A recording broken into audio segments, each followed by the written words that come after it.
welcome to part 2 of a video no one watched or asked for. Today I'm going to be talking about the morality of murder in the show Barry, specifically in season 2, because I already made a video about season 1. Don't watch it, it's horrible. Mainly just because the lighting was really bad and also it was my first video, so I didn't know what I was doing. And today I'm going to be talking about season 2. I wrote these notes ages ago because I thought that the video would be about both part 1 and 2, but then the video was really long. I filmed it for like an hour, managed to cut it down to about half an hour. So this is just going to be about season 2. I hope these notes make sense.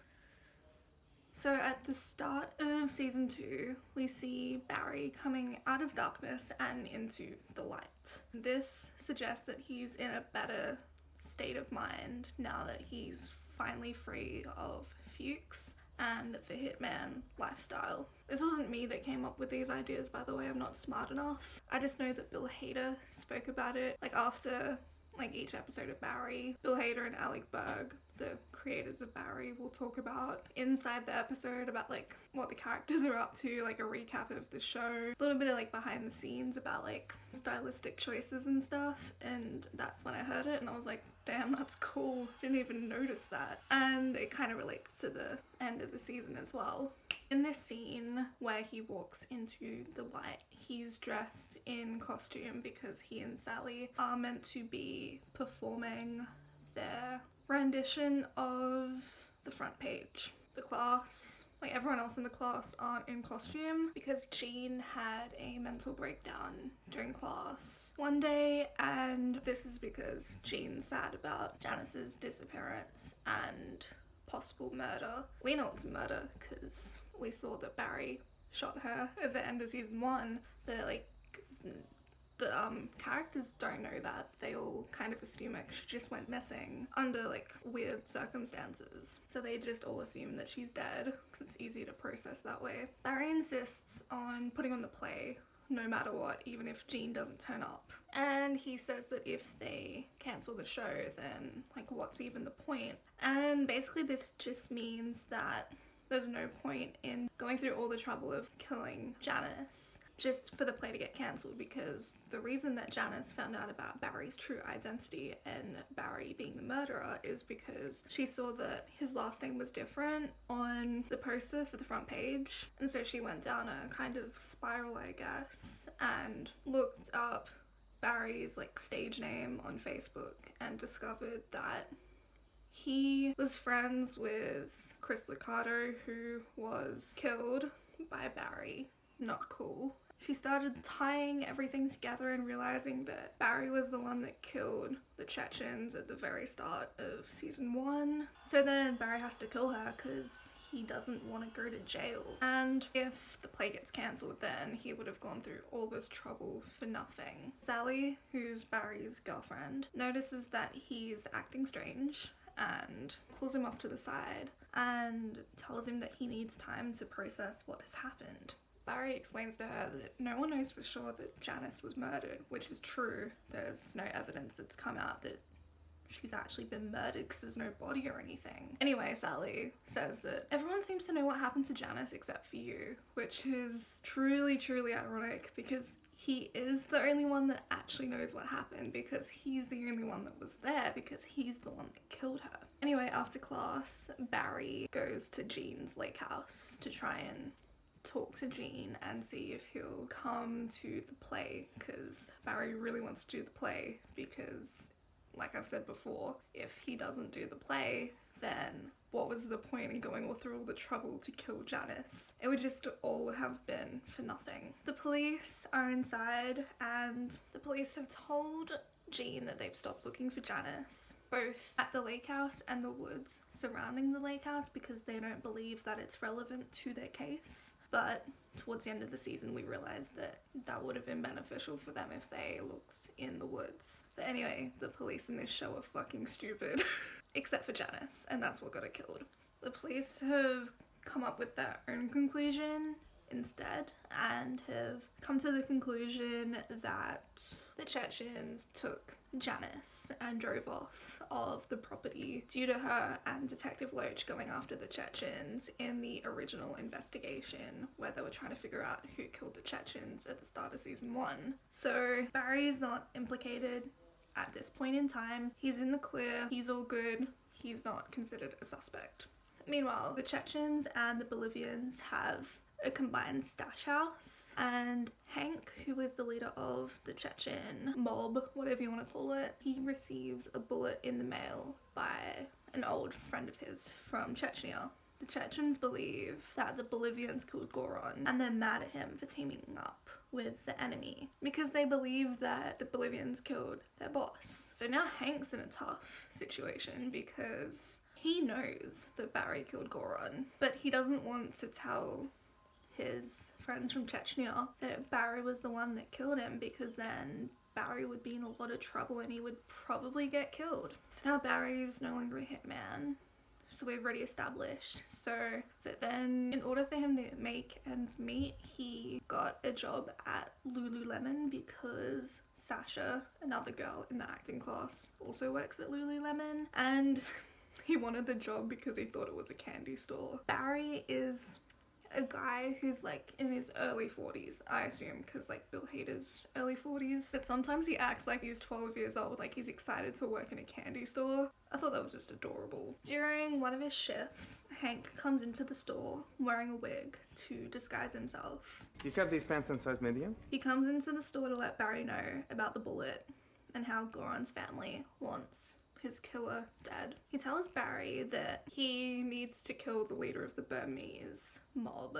Her name is Esther, because Hank told the Chechens that Esther killed Goron so then he could protect Barry. But Barry doesn't want to kill Esther because he hates killing people. He doesn't want to be a hitman anymore. So this puts Barry in a tough spot because he thought he was free, and then Hank, the least likely guy to want to kill someone, is asking Barry to kill someone. So anyway, Gene cancels the performance of the front page because he doesn't want to do anything. He doesn't want to live in a world without Janice. He's lost all sense of purpose. He then tells the class that he plans on shutting down his acting class, and Barry wants to keep the class open because it's like the only thing that's giving him purpose in life. And then Gene insults Barry, telling him that his acting has no truth to it and that he's really stoic when he's acting, which is really, really true. No offense, but Barry's a terrible actor. The only time he was good was in that episode right after he killed his friend Chris and then had to go on stage, performed one line, was really good. That was the only time he was a good actor because he had to he did something horrible and then he had to live with that. And then other than that, he's just a horrible actor, which is ironic because Bill Hader is incredibly talented. Gene also says that him being stoic just makes a lot of sense because he was in the military and he was just trained to do what he was told when he was told, essentially just becoming a robot, just yes sir, that kind of thing. Then he asks Barry to tell the class about the first time that he killed someone. He doesn't want to do this, but he does it anyway because it's the only way that Gene will keep the class open. Because when Barry says, no, I don't want to do that, Gene then walks away, and then Barry's like, okay, fine, I'll tell you guys. And as he's telling the class, two of the people in the class, Nick and Sasha, start acting out everything Barry's saying. Up until it gets to the point where Barry's about to say what his reaction was after he killed two people, Nick and Sasha are just kind of acting out everything Barry's saying, word for word pretty much. For example, Barry said, I wasn't sure if I should engage. And then Nick's like, should we engage? And then Sasha's like, I'm not sure. Real funny scene. Anyway, as soon as Barry says that he killed two people, Nick's acting kind of takes over and he starts crying because he's in distress after killing two people. And then Gene asks him if that's what really happened, and Barry says yes, even though in reality that's not what actually happened. What actually happened was that after Barry killed these two people, he was smiling. He was so happy, and like all the soldiers around him are like chanting his name and like in a group hug and stuff, and it's just completely the opposite of Nick's reaction. But Barry has to tell this lie because otherwise the class aren't going to look at him the same. And this kind of gives us, the audience, like a little window into his psyche at this point of his life, and that after Barry got out of the military, how easy it was for Fuchs to manipulate him, because he was already like hardwired to be a cold-blooded killer in the war, but the difference was in the war it was acceptable, but in real life it's a crime. So after Barry reveals his story, the class is dismissed. When Barry's walking to his car, he notices that Hank is in the parking lot waiting for him. This time he's not wearing a wig. No disguises, nothing. This time Hank demands that Barry kills Esther. This is the only time we ever see Hank be angry. He's usually like fun-loving, super sweet guy, but he is being deadly serious in this scene, which just shows his motivations and how badly he wants Esther to be gone. He reminds Barry of everything that he has done to help him, and that he asks for just this one favor in return. And now Barry's in a cycle of being a murderer again. Just when he thought he was free of this life. He can't be happy. He can never be happy. And then Hank tells Barry that if he doesn't do this, then Goron's family will find out who actually killed him, and that he will definitely get killed. Don't fuck with me, buddy. I have the power of God and anime on my side! The next day, Hank and Barry are in the car together scoping out the monastery, and the monastery is where the Burmese mob are residing in. He tells Hank that he doesn't take pleasure in killing people, which is just so sad because you can tell that he really doesn't want to be part of this lifestyle, but he's just constantly being dragged into it because it's just one of those things where if you try and get out of it, you'll probably get killed because you know too much. Meanwhile, at the acting class, everyone's doing their own theatre pieces based off their own personal stories, basically trying to outdo Barry's story about being in the war. Jean suggests that the class put on a show where they write their own stories instead of always just doing other people's plays.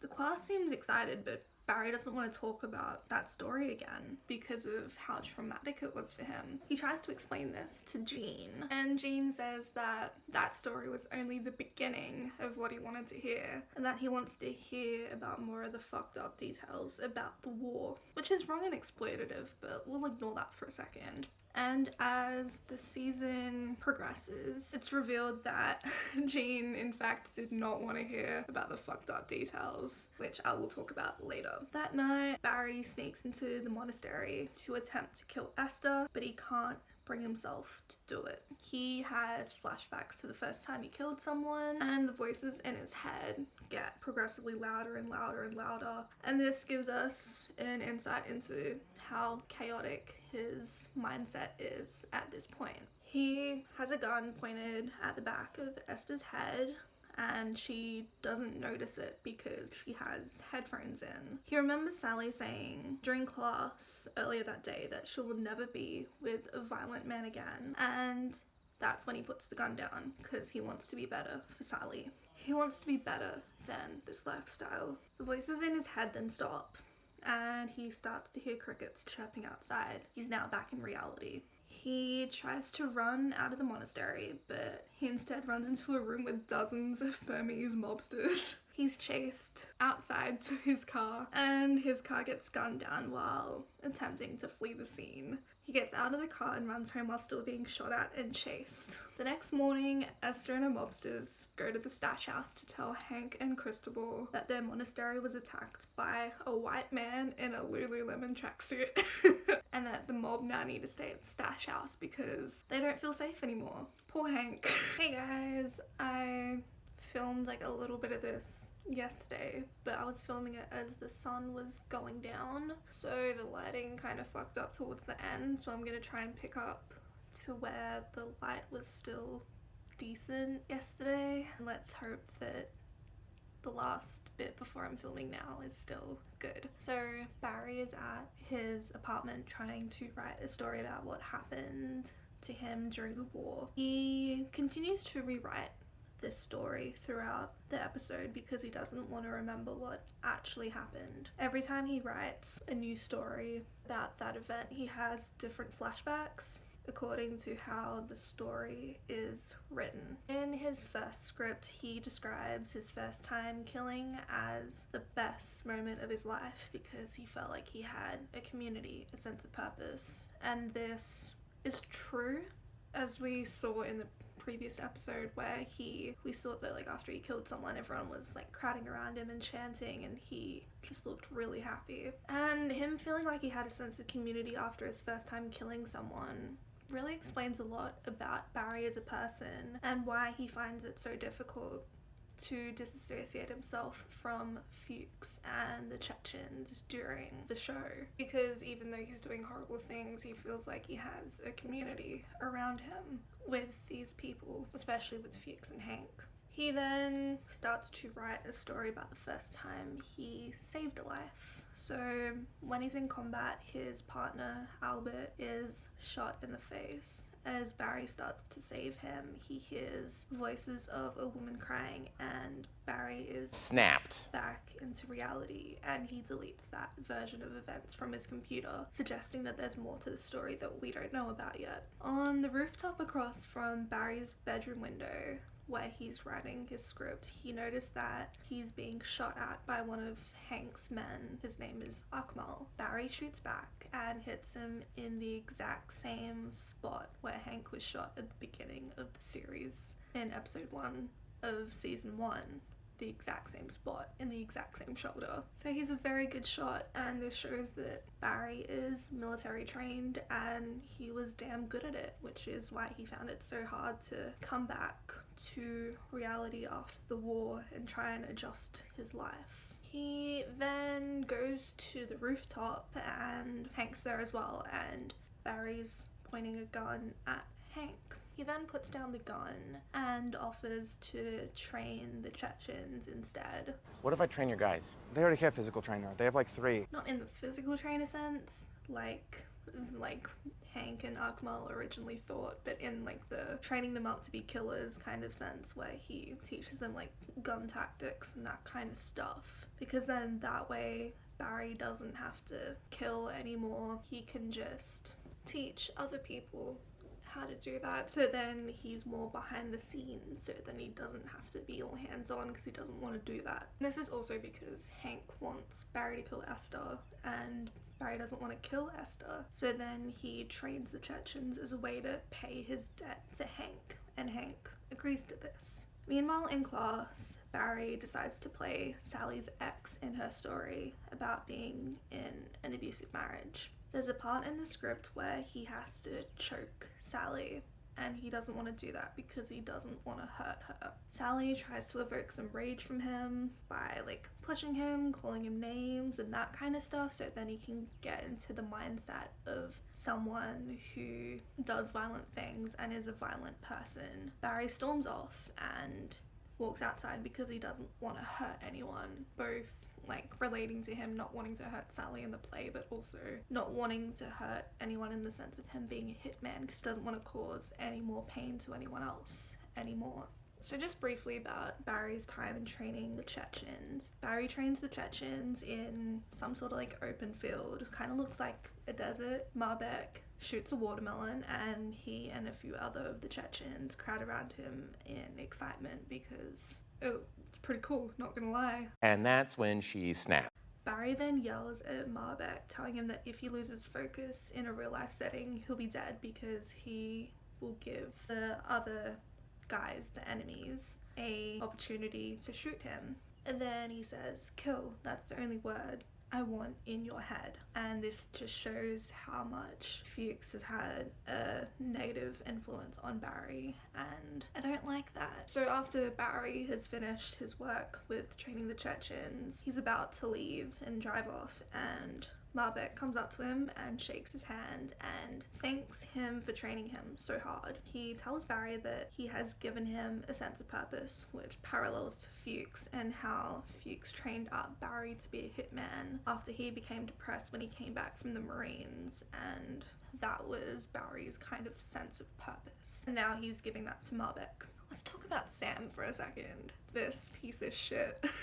Sam is Sally's ex-husband, but before we talk about him, I'm just going to briefly touch on the play that Sally has written about him and their situation. In the play, she originally wrote about how after Sam choked her, she said, "You want to choke me? Well then choke on this. I'm fucking leaving you." In this version of events, Sally stood up to him and left. But in reality, this didn't happen. What happened was that Sam was drunk when this happened, and she waited for him to pass out, and then she called her friend, and they both just grabbed a whole bunch of Sally's things and left, because that is a violent situation that she needed to escape from. One day, Sam shows up outside the acting class because he wants to see Sally. This happens right after Barry storms out of class and Sally chases him outside, and she notices that Sam is outside. We can tell by Sally's expression that she is filled with fear, and Barry looks at him with an angry expression because he is mad that he would do such horrible things to his girlfriend. Three of them end up going to dinner together, and Sally on the outside seems like she's fine with it, at least according to Barry's point of view. She thanks Sam for paying the bill afterwards. She laughs at his jokes and seems genuinely interested in Sam's personal life, which is confusing to Barry because this kind of contradicts what happened in the play and how she was like being real rude to him in the play, but in real life she's being nice to him. And then the next day they're rehearsing the script in class, and Barry's trying to understand why the script differs from her actions at dinner that night. Sally then runs out of rehearsal and starts crying and admits to Barry that she never stood up to him and that she wrote the story the way she did because she didn't want to admit the truth. And she asks Barry, "How can I explain the truth to everyone?" And he says,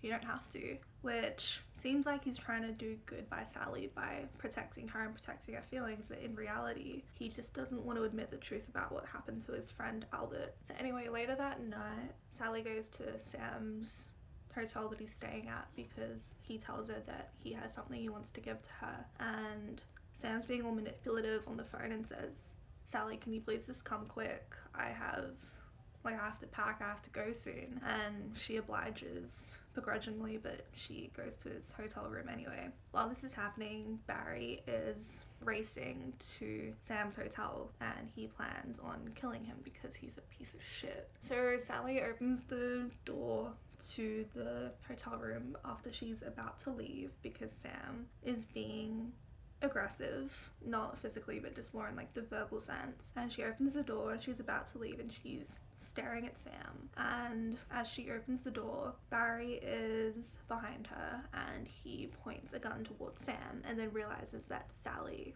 is there as well, and then he tries to hide because Sally runs out of the hotel room. Barry then goes to his car after this and breaks down crying because he's so angry about what he was about to do and is ashamed of what he is capable of. He calls Fuchs because he needs to talk to someone that knows the truth and the whole truth about him and understands his past. Fuchs tells Barry to not call him again, and the reason is because Fuchs is working with Detective Loach in order to try and pin Barry for the murder of Janice, and I'll talk a little bit about that later. And Fuchs is doing this to protect Barry because he only obliges to try and work with the police so then he doesn't get arrested, but he actually cares about Barry. And by the way, this is a Snoopy. So now Barry can't talk to Fuchs anymore because Fuchs has blocked his number and says, "Don't talk to me again." And so Barry ends up calling Jean instead and goes over to his lake house, and Jean wants Barry to be honest with him because he always keeps his guard up in class with regards to him constantly changing his story about what happened in the war and not telling the truth about what actually happened to his friend Albert. Barry then confides in Jean and tells him the truth about what happened to Albert. Albert was shot, and Barry tries to seek justice for Albert by shooting the person who he believes is responsible for his death. He ends up killing the person responsible, only to be told afterwards that he had just killed an innocent man and the woman crying was that man's wife. He was sent to a hospital afterwards and left the military due to this situation. Fuchs pulled some strings so that then Barry could get an honorable discharge. Barry now feels like he owes Fuchs everything due to this. He admits that after this happened, he felt like he didn't deserve a good life because of this horrible thing he did. Jean tells Barry that you killed an innocent man and you got away with it, which perfectly mirrors what happened with Janice and how he killed an innocent woman, Janice, and that he's gotten away with it up to this point. Which is just so chilling because Jean was the closest thing to Janice because they were together. The writing on this show, Barry then asks Jean if he thinks that he's a good person because throughout this season, Barry's been battling with whether or not he is a good person. Jean then tells him that he's only human and that one bad incident shouldn't define a whole person's identity. They then hug it out, you know, bros being bros. And this is exactly what Barry needed to hear because he just wants to be a good person and accepted by the people around him, especially the acting class. So now let's talk about Loach and I guess Fuchs. At the start of season 2, Fuchs is arrested in Cleveland. He is asked to take a DNA sample, but he refuses. The police then take away the can of Coke that he was drinking out of and obtains his DNA through that. Fuchs is so fucking stupid. Like, has he never watched NCIS before? As soon as you throw out trash, the police then have the right to use that to try and get DNA. You'd think that for a criminal mastermind and like for him to be the brains behind Barry, he'd be smarter than this, but whatever. The DNA is matched to a tooth that was found at the crime scene in Goron's garage where Goron was murdered. Detective Loach finds this out and asks him why his tooth would be in LA if he lives in Cleveland. Loach then searches up Barry on Facebook and notices that he's also from Cleveland. He then pulls up the Bigfoot photo from the start of season 1 and then joins up all the dots and is like, holy shit, it's Barry. Loach then meets Fuchs at jail once he's been released. He wanted to ask Fuchs a few questions and Fuchs tries to walk back towards the cell before the gates shut in front of him. He'd rather go back to jail than be caught for his involvement with Barry and the Chechens. Loach asks Fuchs about why his tooth was at the garage and he tries to lie his way out of it terribly, saying that like a prostitute took it and then like took it on her rounds, which was just a dumb lie. Fuchs is then released from questioning and goes to Barry's apartment. He waits for him to come back, and then Barry does come back. This occurred right after Barry was chased out of the monastery and his car was shut up and he had to like run away from the monastery instead of using his car to get away. Fuchs tries to get Barry to confess to killing Janice, but Barry tells him that he doesn't want to see him again, which is understandable considering, you know, that Fuchs is a horrible human being. It's then revealed that Fuchs is working with Loach to try and get a confession from him. This was really good. Like, I wasn't expecting this when I saw it. So anyway, back to when Fuchs tells Barry that he doesn't want to see him anymore. He tries to escape from the hotel that he's staying at. He starts to climb down the balcony when he notices that Barry is on the ground floor,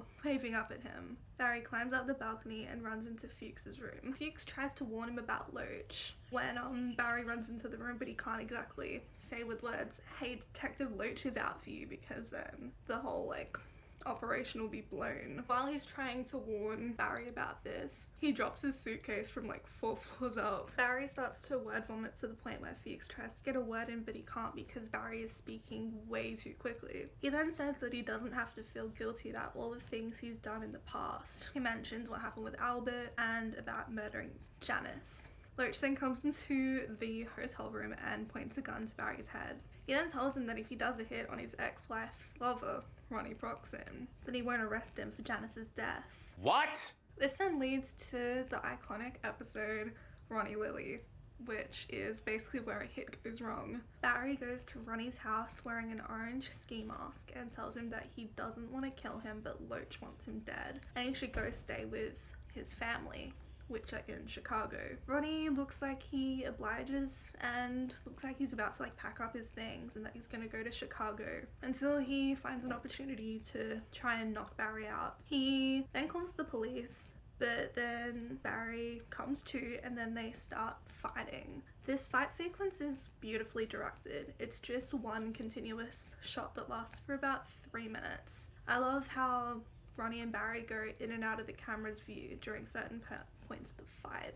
I'm reading directly from my laptop if you can already tell. It makes the audience feel as though they're watching the fight like they're a bystander. During the fight, Barry hits Ronnie's windpipe, making it difficult for Ronnie to breathe. Ronnie is also high, so he doesn't really notice the severity of this situation, so he proceeds to keep fighting Barry while he's literally gasping for air. He then grabs his nunchucks and starts beating Barry with them until he hits the floor due to the pain he's in. Barry then takes off his ski mask and goes to leave. By the way, when Barry takes off his mask, there's like blood all around his mouth because that's like the only bit that the ski mask didn't cover when they're in the fight. And the blood around his mouth looks questionable. I mean, I'm not gonna say what I'm thinking, but I'll post a photo up of it somewhere so then you can judge for yourselves and maybe you'll be thinking what I'm thinking. Are you thinking what I'm thinking, B1? I think I am, B2.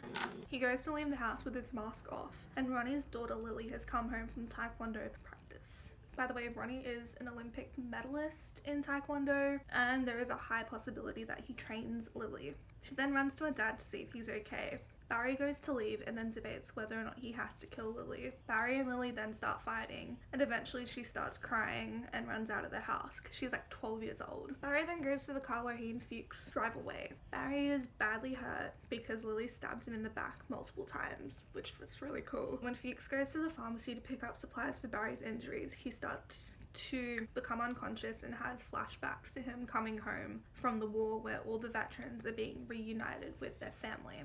When Barry comes to, he tells Fuchs about Lily. Well, not like her name, obviously. We only know that her name's Lily because of the title of the show. But he tells her about the little girl and how he didn't kill her. Fuchs then starts driving around the neighborhood because he wants to find her so they can kill her.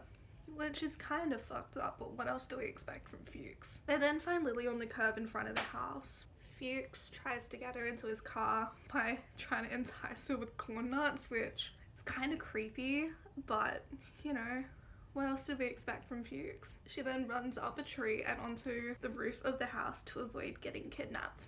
She's very smart. Barry then blacks out again. When he's unconscious, he remembers reuniting with Fuchs after the war. When he comes to again, his back has been stitched up poorly by Fuchs. Barry's stitches come undone. Classic stitch job. So Fuchs fills the holes with super glue. They start arguing, and when this is happening, Lily jumps into the car. She sneaks in through the back window while they're not paying attention, and then bites Fuchs's cheek like a feral dog. Barry then tells him to take off his face, but he can't because he's super glued his hands to the steering wheel. Lily then bites a hole into Fuchs's cheek and runs off into the night. And then we never see her again. Barry then goes into a supermarket to get supplies for Fuchs's face. He runs into Ronnie, who now has a neck brace on. His breathing is still labored and he's still stoned. Ronnie tries to pick a fight with Barry and continues trying to do so until Loach shoots him. Loach then starts shooting at Barry until Ronnie round kicks Loach's head. Ronnie is then shot down by the police. They're both dead. Barry runs out of the supermarket and goes to Fuchs's car. Fuchs is giving Barry the same glare and nod that he did in the flashbacks. He looks at the police cars and then back at Fuchs. Through his flashbacks, he realizes that he's been manipulated by Fuchs since the end of his war tour. The fact that Barry considers going to the police at this point is a real indication of how much he doesn't like how he keeps being pulled into a dangerous job. The next episode, they're in acting class and Sally decides to rewrite her story to tell the real truth about what happened during her marriage. Barry tells her that if she can tell the truth, she should, because it's a good thing. He relates this to himself as he felt like a major weight had been lifted off his shoulders after telling the truth about Albert to Jean. Sally does a direct address during her rehearsal and she talks about how she wanted to break the cycle because she wants to, but she doesn't want to, clearly mirroring Barry's life as a hitman. Barry then decides that it's best to put all his energy into playing Sam in Sally's play and decides to not tell his own story, which Gene agrees to and reminds him again about how he killed someone and got away with it. I mean, Gene's obviously referencing the Albert situation, but again, it also references Janice's murder and how Barry still hasn't been caught and how he's gotten away with it. After the Ronnie Lily incident, Barry finally decides to leave Fuchs for good. This causes Fuchs to seek revenge on Barry, so he goes to Gene's cabin to look for clues relating to Janice's murder. He starts to follow a set of tire tracks, but they end up being a dead end. Fuchs hikes down a hill, but he ends up tripping and he falls down the hill. He then lands into a small body of water. This, however, leads him to Janice's car. He then tracks down Gene and pretends that he's a private detective. Gene calls Barry to tell him that he's headed to the cabin and the lake house with the private detective. He puts the private detective on the phone and he talks to Barry, and Barry realizes straight away that it's Fuchs. Barry freaks out and begs him to not hurt Gene, and even says, "Look, I'll kill again as long as you don't hurt Gene." He then runs to his car and speeds towards the cabin. When Gene and Fuchs are at the cabin, Fuchs notices the poster of the front page and suggests that a name change means that he's a dodgy person. Gene starts talking about when Barry first came to class, he had no one looking out for him. He was like a plastic bag blowing in the wind. Fuchs takes Gene to Janice's car and asks if he can borrow his phone to call the cops. He then poses as Gene and confesses to killing Janice.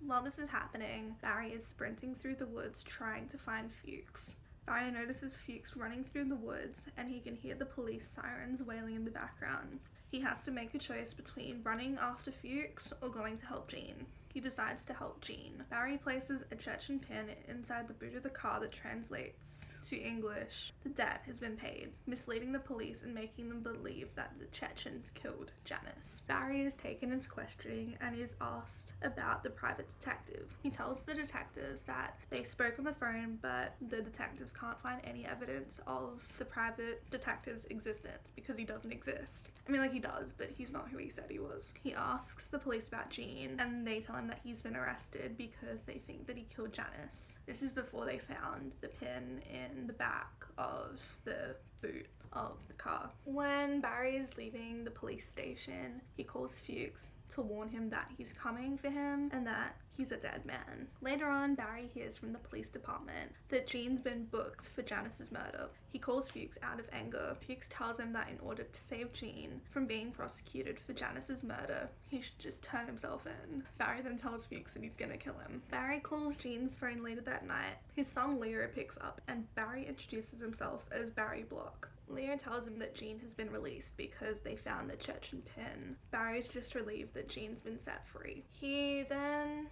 asks Leo to tell Gene that Gene was right when he told him that people are capable of change. Barry asks Leo to keep in contact with him just to make sure that Gene's okay. Leo double checks and asks if Barry's name is Barry Block, but then Barry reveals that his name's Berkman. Barry Berkman, showing that he can never truly escape his past and everything that comes along with it. You know, hitman lifestyle and all that. The phone call ends and Barry seems relieved until he receives a text from Hank telling him that Fuchs is at the monastery with him and that everything will be okay. The mood shifts immediately. Barry speeds to the monastery and walks inside to try and find Fuchs. In the monastery, the Chechen, Bolivian, and Burmese mobsters are all gathered together. Esther notices Barry straight away and recognizes him as the white boy in a Lululemon tracksuit that tried to attack her and the monastery at the start of season 2. Esther starts yelling and Barry shoots her in the head. Fuchs then notices this and starts to run away.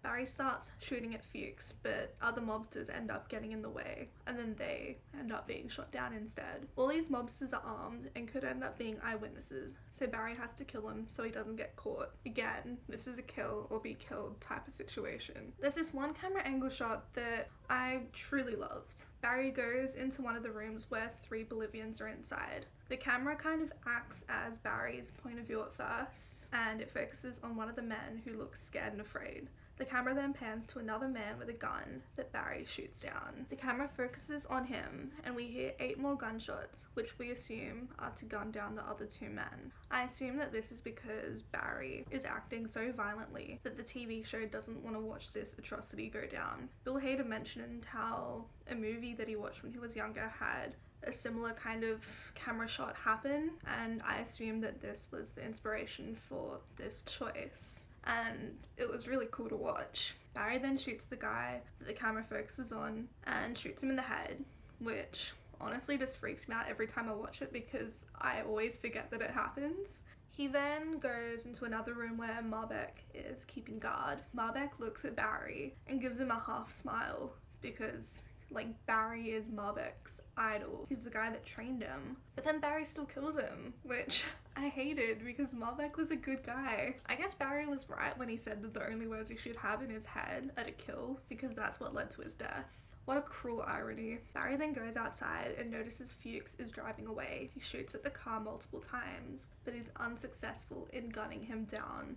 Back in the monastery, the bullet that was meant to kill Esther earlier in the season by Barry is placed on her chest. Hank's friend from Chechnya, Batir, picks up the bullet. I assume that this is the same person that mailed Hank the bullet, and then he gave it to Barry to use on Esther. It all comes in full circle. Again, this isn't my opinion. This is something that I heard Bill Hader talk about in one of his Inside the Episode things that airs after Barry. Lastly, Barry goes inside the monastery and looks down at Marbek's body in shock, sadness, and disbelief in what he has done. He then walks into darkness to highlight his mental state during this time. It also kind of shows that, like, in the start of the season, Barry comes out of darkness into the light, but the end of season 2, because he's in a shitty mental state, he walks back into darkness. And I think that's all I want to talk about. I'm currently watching Barry for like the 5th time. It's a really good show, and I hope that my explanation did it justice. If you watched it this far, thank you. I don't know how long this video is gonna be. I think I've been filming for about an hour. I'll try and edit it down as much as I can. But anyway, thank you so much. Stay safe, look after yourself, and have an amazing day. Bye.